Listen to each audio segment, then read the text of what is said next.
सिंधुदुर्गमध्ये दारूची तस्करी आणि अवैध धंद्यांना संरक्षण देण्यासाठी दर महिन्याला पोलीस किमान 2.25 ते 2.5 कोटी रुपये वसूल करतात, हफ्तेखोरी करतात, असा दावा आमदार निलेश राणे यांनी केलेला आहे. आणि हा दावा करून त्यांनी एक प्रकारे देवेंद्र फडणवीसांना आरसा दाखवलेला आहे. कल्पना करा, जर सिंधुदुर्गमध्ये अशी स्थिती असेल तर पुण्यासारख्या ठिकाणी नेमकी काय स्थिती असेल.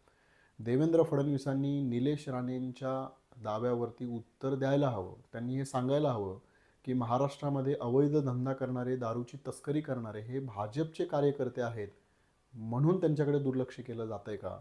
का ही जी महाराष्ट्रात जी काही हप्तेखोरी पोलिसांकडून केली जाते त्याचा एक वाटा भाजपला पक्षनिधी म्हणून जातो, म्हणून ते याकडे दुर्लक्ष करतायत का? का निलेश राणे खोटं बोलतायत? देवेंद्र फडणवीसांनी याचं उत्तर द्यायला हवं. एक गोष्ट मात्र खरी आहे की आजवरच्या महाराष्ट्राच्या गृहमंत्र्यामध्ये सर्वाधिक अकार्यक्षम गृहमंत्री जर कोणी असेल तर ते देवेंद्र फडणवीस आहेत.